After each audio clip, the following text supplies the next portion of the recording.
Hi, I'm Jess. Hi, I'm Kristen. And this is ReDIScover, a conversation where we travel through everything that makes up the essence of who we are and how to live authentically and imaginatively. Here, we invite you to join us as we explore and discuss a little bit of, well, everything. From Disney to cultivating your most authentic life to deepening your relationships and talking about the real stuff. We hope you'll find this a space that speaks to you, encourages you, and brings a little bit of magic into your day. Hi there, I'm Jess. Hi, I'm Kristen, and welcome back to ReDIScover. Today is a very exciting day because we are having our first official guest on our podcast. Woo! Our guest is Sara Lopes, one of my longtime friends and also a people-pleasing coach. Sara, welcome to the show. Hi, thanks. Excited to be here. We're so happy to have you. To begin, I know that our relationship with you, Sara, goes back to the Disney days, and we've kind of known you in that community for several years, but we'd love to know a little more about your background, who you are, offline and online, what you do, and kind of what your mission is. Yeah, definitely. I used to work at Disney with Jess, which is how I met Jess. And then before that, I had done the college program in Florida. So have a long time background with Disney and having that as a part of my life. And a lot of that really went into how I kind of shaped into the person that I am now, because it really put me out of my shell and made me kind of see outside of the world that I grew up in, because I grew up in an extremely small town, less than 90 people in my entire high school. And we were a public school. It wasn't a private one. So just very small. And the reason why I say that is not only because that's like where I grew up, but also that tied into a lot of the habits that I had developed into later in my life that also led to what I do now. So I have a day job first. I am a marketing manager at for a marketing and website agency in Orange County, California. But outside of that, as you mentioned, I am a people-pleasing recovery coach and a self-discovery coach, where my mission is to help women really dig deep and figure out what they actually want, so that they can also make choices based on themselves and live a life authentic to truly their own vision, their own path, and their own purpose. And a lot of the reason why women tend to not do that is because they're terrified of failure. They just want to make everyone else around them happy because they're scared to disappoint other people, amongst other reasons as well. So a lot of that goes into the people-pleasing habits. And I had developed those habits myself in the past, especially in high school at the small town, because everyone knew your name, everyone knew your story, and they kind of fit you into this box because you grew up with them and they just had seen you in a certain way and didn't expect you to change. So if you stepped outside of that box in any way, you were deemed as weird. A specific story that I can think of when it came to an example of that was when I was talking to the career coach at the time. I had decided to go to community college before a four-year university simply to save money, because my first preference was a private school at the time. Didn't end up going there anyway, but it was my first preference, and I didn't earn any scholarships from there. So the only other option in my eyes that I wanted to do was to go to community college. But I went to the career counselor once, and she just threw a fit when I told her I made that decision and I needed help doing that. Just projecting all her crap onto me, as well as her expectations of what she wanted me to do with my life.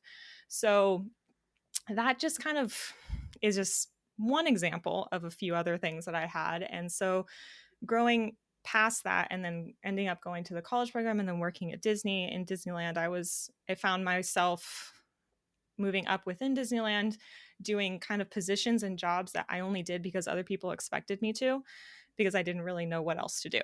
So after doing all of that, I really ended up, after I graduated college, just feeling really lost, anxious, and super depressed, to be just blatantly honest. And that was because I just kind of lost exactly what I wanted. I ended up in a job after Disney that I did not like. I had so many other things going on in my life that none of it felt right to me. And I just felt so stuck. And so that is what made me turn towards personal development. I just started reading books, just like hungrily reading books. I found podcasts, YouTube, blogs, just everything. And I just fell in love with it. Also, went to therapy, very important part. I don't want to discount at all or leave out. I had been blogging already from the college program. I had a Disney college program blog that I really liked doing. So then I just kind of shifted away from that kind of niche to more of a self-development one, and it's just slowly grown into what it is now. That's awesome. I feel like we're over here like nodding our heads. Literally, that resonates with us so much. I think, especially, the coming from a small town and kind of knowing that everyone knows you. For those of you who don't know, Kristen and I went to high school together. We went to a very small all-girls school. For me also, I was like the quiet girl. So dear God, if I like decided to say my opinion that was outside of what everyone else thought, it would have been shaking people to the core. And I think it's so funny because now it's the quiet ones who come out and they have a voice and they have something really resonant and meaningful to say. Now we're like, roar like a lion, girl. We were again cheering over here because that's Yes. one of our main pillars of ReDIScover. And Yeah. everything we stand for, authentic living and being yourself, and really facing this whole people pleasing thing head on helps you get closer to who you really are. So thank you for doing your work, Sarah. Oh, thank you. Our next question for you is, before you started studying self development, what did you think people pleasing was? And how do you view people pleasing now? I don't know if I ever really even thought about the concept of people pleasing before really getting into self development. However, I think if I can reflect back to 2015 me and beyond, or before that, I'll probably just think that you're just trying to, at the essence, the only thing I could think of is please other people. I wouldn't have really thought about how much more complex that could be, because it could go towards the point of really not paying attention to what you need and putting everyone else's needs above your own to a point of where you're hurting yourself, but you don't notice it or you don't know how to handle it. But I really like to focus on the self-discovery side of things, because if you don't know what you want and you don't know your own values, you don't know exactly what you need, how are you going to be able to set those boundaries? How are you going to be able to say no? How are you going to be able to break these habits? So that's where I start. And I never would have thought about all of that before going into self development. I would have probably looked at more of a surface level when it comes to that. So true. Yeah. I mean, before you really tune into it and develop awareness around it, you don't really realize that that's a habit that really can take over your personality and outshine like who you really are. Mm-hmm. Yeah, and I feel like a lot of people might not even realize it unless someone else points it out. One of my closest friends, I've been friends with her since middle school, when she was going through her wedding, that's when she started realizing that she had people pleasing tendencies. And honestly, thinking about the whole concept of it, because like if you're going through a wedding, you're trying to please everyone else a lot. Like you might get caught up in the like, yeah, we'll invite this person. Yeah, we'll have this type of thing. Yeah, we'll have this decor. Everyone seems to want to voice their opinion over something like that. And for some reason, women in particular, I've noticed, of course, there are men that I know personally that deal with this as well. But more particularly in women in society, we have been brought up historically. We have so many habits and subconscious beliefs and things that only recently did we start changing that promote this kind of behavior, because other people's opinions are more valuable than your own. And we're still learning to be able to, like what you had said, introverts have not really been encouraged to speak up. They've mainly been encouraged just to be extroverted, if that makes sense. So all of these different factors, I feel like we're evolving a bit more to have that become more accepted. And it takes a lot of work to get out of it, but it is definitely possible. A lot of times it comes from a good place in regards to where it starts, because you like helping other people. The problem is, it comes to the point where helping other people and it's hurting you. Mm-hmm. And True. being able to differentiate that is extremely valuable. This was actually the first thing that I thought of that I wanted to ask you about, because I think this was my biggest lesson so far of 2020. I've only just recently sort of started to wrestle through the differences between setting boundaries and holding grudges, Mm-hmm. because I sort of used to view them as one and the same. So I was just wondering if you could unpack for us kind of the difference between setting a healthy boundary within the confines of a functional relationship and then merely holding a grudge. Yeah, definitely. Well, I think that kind of goes along with like the intention behind it, because grudges, I mean, I guess you could say on paper means you're mad at the other person for something that happened, and you're just, you don't, no matter how you handle that, maybe you don't want to talk to them or you cut them out of your life because of that.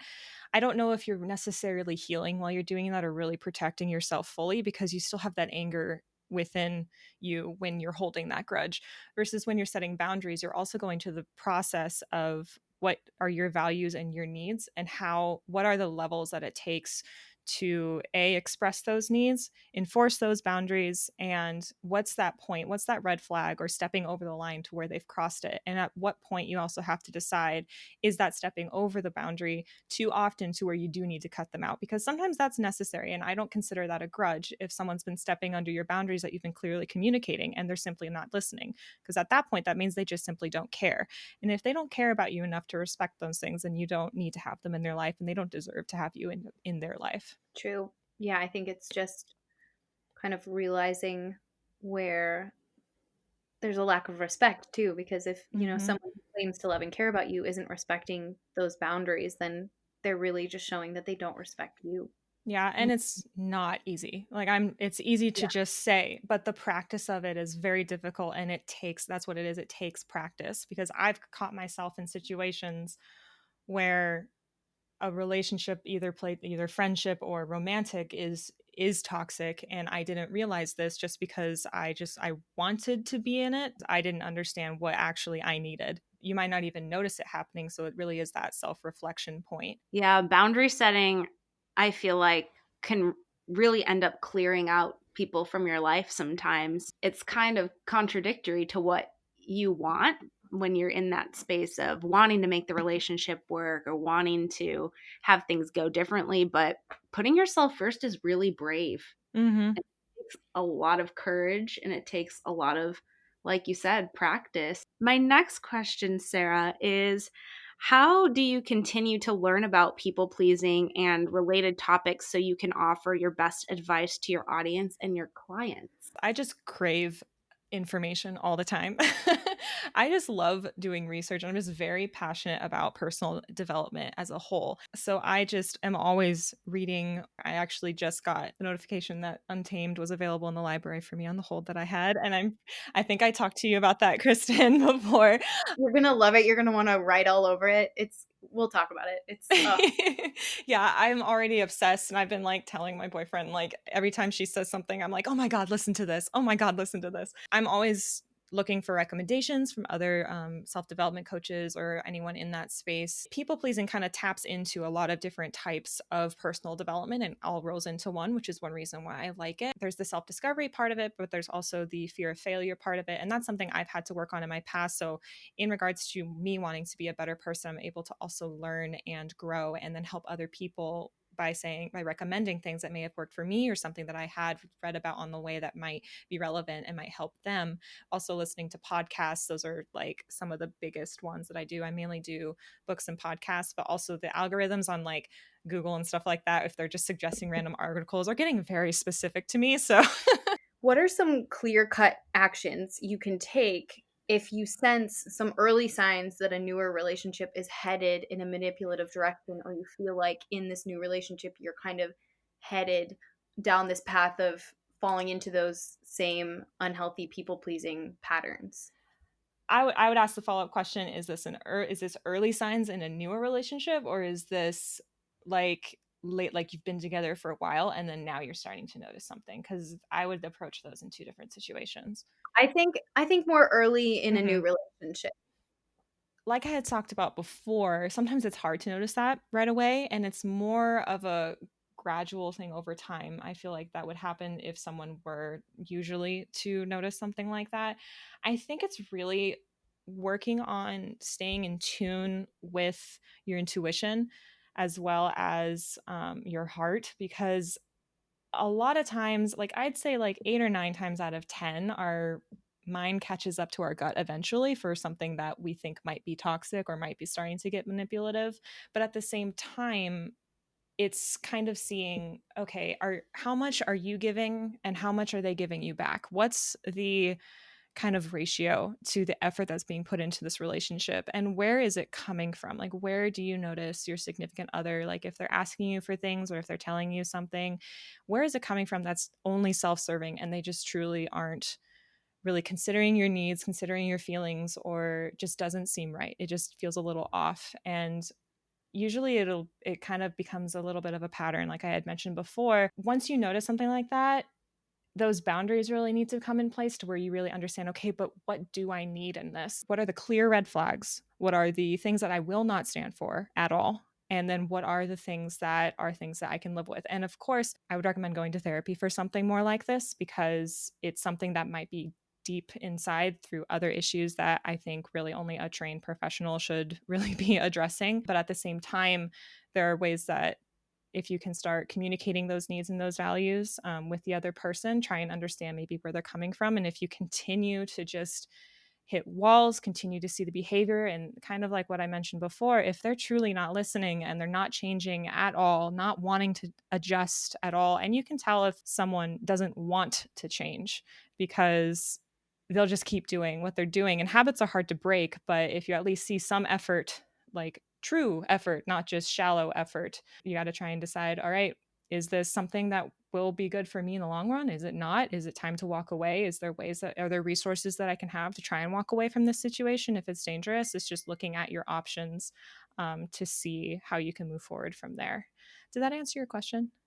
Yes, Okay. definitely. I think it brought to mind that whole concept of actions speak louder than words, but I think motivations speak louder than actions, because someone can do Wow. something, Mm-hmm. but when you really take a look at the why, that's where you really have your truth. It also brought to mind this concept when I was living in Orlando. I was dating someone, and he and his roommates had this tactic whenever they were deciding about who was going to move into the house with them, or if there was a new roommate or a decision that they had to collectively make. They would do this green light, yellow light, red light.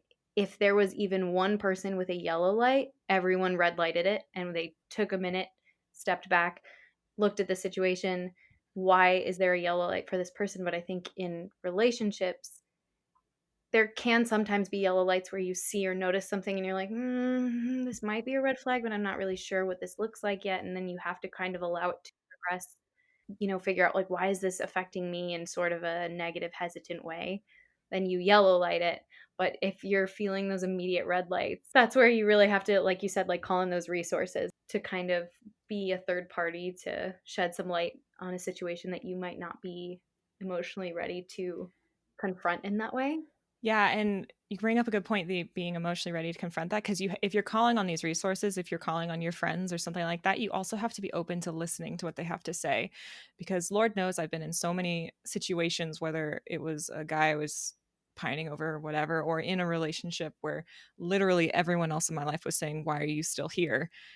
And I was like, "No, it's fine," but I would still complain about it. It's kind of like, you're just are you just complaining to complain, or do you actually want to do something about it? You have to have the motivation also to want to take action to get out of the situation too. And I think that's the hardest part, which is where you might need a support system. You have to Yep. be ready to be ready, you know? And also, Sarah, I love that you are bringing up therapy. We're big therapy advocates here at Yes. ReDIScover.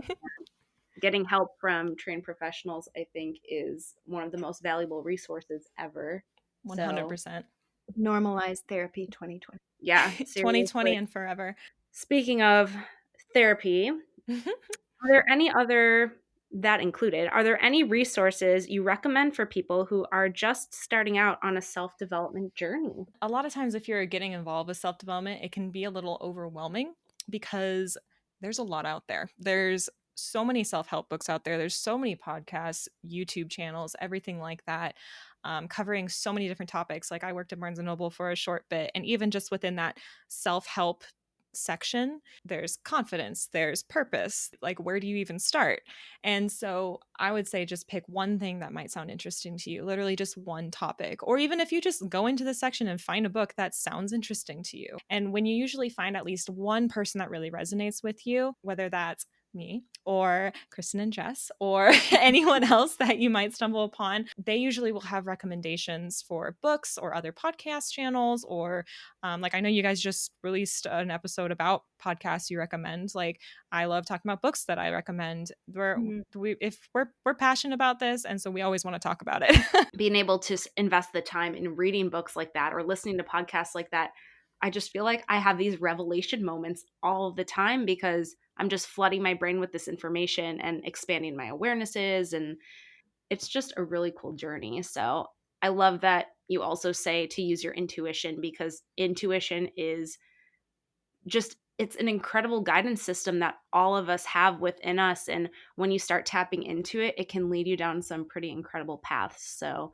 whether you're at the bookstore or making life decisions, it is really, really useful to learn how to start listening to it. To that effect, we were wondering what are just maybe a couple or a few daily practices or tools that someone who kind of knows that they're a people pleaser can apply to start unlearning those habits and reframing kind of their motivations. Yeah, I mean, I'm a huge proponent of journaling. That's a fantastic place to start. And a lot of people get intimidated when it comes to journaling because they think they need to write specific things or write a certain amount or anything like that. But even if you just sit down for like, and put a timer for 3 minutes and sit there and just brain dump something on your mind, then you might have something, you might end up being able to write more. Maybe you didn't write much, but you're just putting that practice into place. Because, or you could even look up prompts. There's Pinterest is an incredible resource when it comes to journaling prompts. So if there's something specific, you could even look up people pleasing self discovery journal prompts. I see those all the time on Pinterest. The resources are definitely out there to help guide you through that type of self exploration if you want to be very specific. But a lot of times, if you just kind of have an intention for what you want to explore within yourself to try and unlearn some of these habits, then taking some self reflection through journaling, or whether that's even you could do it audibly, like if you prefer to talk. I just personally find pen and paper to be a bit more therapeutic than the other options. I love that. I never really thought about like recording yourself too. I agree that I find writing to be therapeutic, but I think the cool thing with maybe recording a voice memo of yourself is you can, and I do this when I text people, I'm like, you can just hear how excited I am, but then you can kind of hear your own emotion and your own kind of stream of consciousness. Yeah. And then you're kind of building a relationship with yourself in that sense because you're recording that message for yourself. You're talking to yourself, which is So not crazy. that's a really cool tool. I've never thought of that, Sarah. That's really good. If you take the time to brain dump all your swirling thoughts, like you could literally burn them or crumple them. You don't have to look at them again, but to get them out of your head and onto paper, it kind of gives them somewhere to go. Great recommendation. I just would love if you could tell us more about your website, your podcast, all of your offerings, as well as where we can find you to connect online. Yeah, so my website is sarakatherine.com. It's Sarah with no H and Catherine with a K. You can put a dash in between those words or not. They'll both lead to my website. I just bought the URL for not having the dash. So this is a minor exciting moment for me. And then my podcast is the Be Your Own Badass podcast. And then also I am currently working on a brand new people pleasing recovery program that is going to be, at the time that we're recording this, hopefully in a month or so, launching the beta round. So I'm just now starting to kind of put together some of the things to allow people to sign up for the waitlist. And then the best way that you can find me is definitely on my Instagram at Sara Katherine blog. Again, Sarah with no H. I can't stress this enough.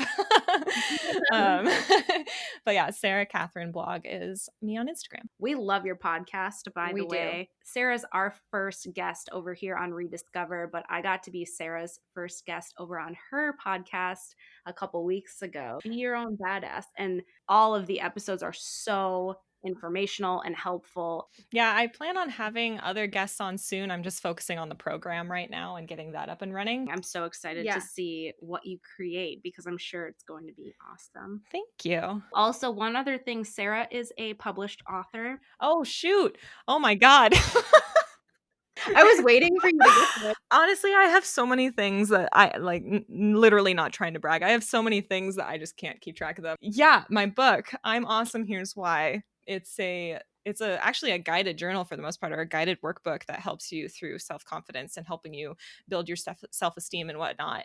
And I actually have another book coming out. It's more targeted for teenagers. For all the moms out there. And that is all about self-care and mindfulness for teens. I wish I had that when I was a Oh teenager. Oh my God, me too. It really does help to have someone who's kind of like gone before you. Yeah. So now we want to do a few rapid fire questions with you. Yes. So whenever we have a guest on the podcast, we're going to ask these rapid fire questions to wrap up the episode. I'm ready. Number 1, what does living authentically mean to you? Well, to me, it means living life for yourself, not for other people.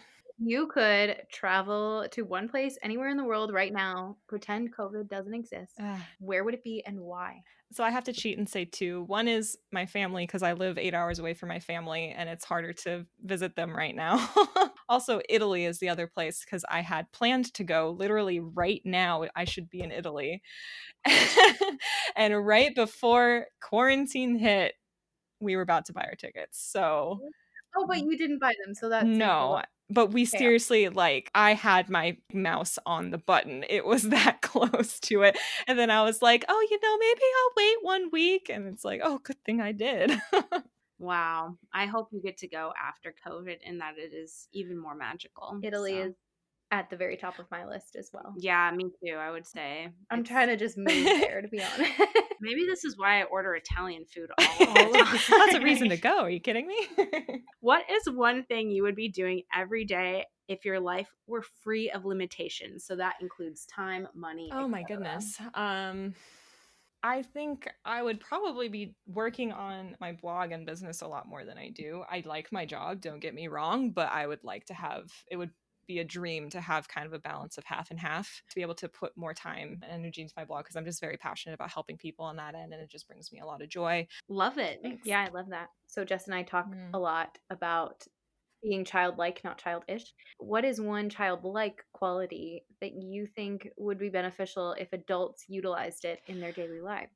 I mean, I feel like kindness and empathy. I feel like children have most of the time a genuine kindness to them and care for other people that I feel like a lot of us can lose over time. I felt that in my heart. I love that. We both were just like, oh, yes. Thank you so much for taking time in your busy day to talk to everyone. And thank you for spending your free time working to enrich other people's lives. That Thank is you. huge. I think that's a huge sacrifice of your time, which is our most valuable resource, but you really are so driven and it shows in the quality of the content you put out. And we are so thankful to know you. You're really making a difference, and I'm so honored to Oh my have God, you as I'm getting my friend. emotional. Thank you. Thanks for being our first Thanks for guest, having Sarah. me. I hope everyone enjoyed this episode, and I hope you got something out of it. And of course, if this resonated with you, please connect with Sarah. We'll link all of her resources in the show notes below. Thank you for joining us, everyone, on this episode of ReDIScover, and we will talk to you very soon. See you next Tuesday. Bye. We hope you've enjoyed this episode of ReDIScover. Please subscribe and leave us a review wherever you're listening. Your reviews are what keep us going, and we'd love to hear from you. Join us every Tuesday for a new conversation, and let us know what you think we should talk about next. Follow us on Instagram at positively.kristen and at jessicafay508. And check out Jess's blog at theroadjesstraveled with 1l.com. Until next time, Stay frumpy!